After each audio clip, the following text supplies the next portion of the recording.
Good morning and good afternoon to all my folks here at ScopersUnite. What's going on? It's your girl Cassie in the house.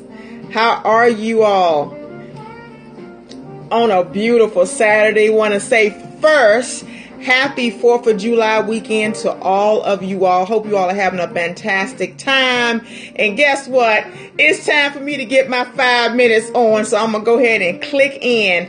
I've listened to all of you all this morning back and forth. And tell me, y'all got some awesome stories going on. Benny, God bless you, my brother. You doing it up. You did not let it define your life. And I'm so grateful that you can come on here and tell your story. So I'm just happy and elated about that.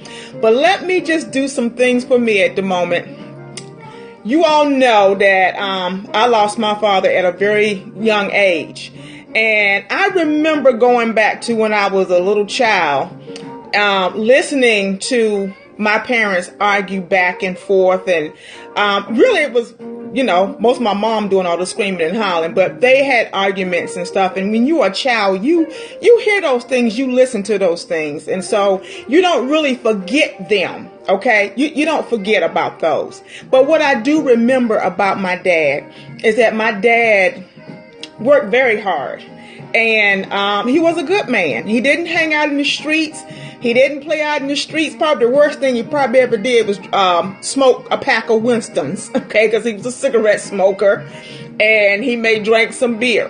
But other than that, my dad was a good man, and he did his job as a man. But they separated very early when I was, when I was a young child. And my dad always said to me, I'm not going to move nowhere far that you can't get to me. And he kept his word about that. He kept his word. My dad moved around the corner, basically. I was like 5 minutes away from him. And he, basically I could go see him. I could walk to his house. I could get on my bicycle and go to his house. But the conversations I had with my dad were incredible. And I thank God to this day that he made me very smart, that I could comprehend what was going on. And when he talked to me, so when we would have talks, we talked about the boys, we talked about all different types of things. I think he was safeguarding me. Do I know that somewhere in the future he might have thought that he would be murdered or killed? I don't know. But he always safeguarded me.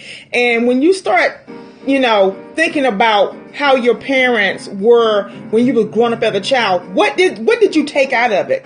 I took out of it that my dad was a strong man, very strong, but he was humble.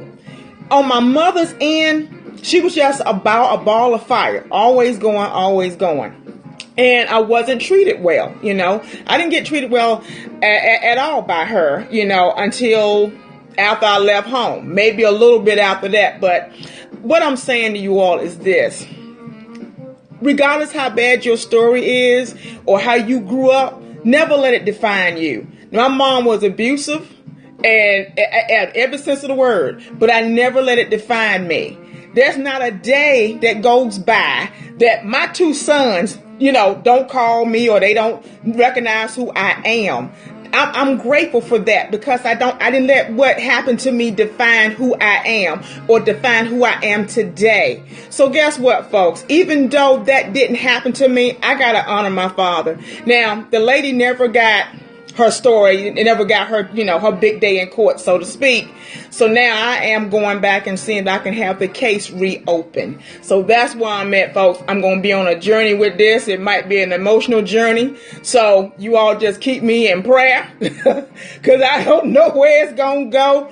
But I feel as though I need to be able to give my dad's brothers and siblings closure, because they never got closure for their brother. He did so much for them. So y'all keep me in prayer, because it's going to be rough at times. And but that's my dad, and I got to do it, because if it was me, I know he would go and get closure and try to make sure that whoever did anything to me got their time served for real.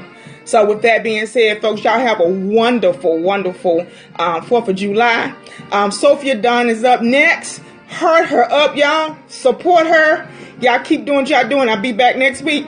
Peace out.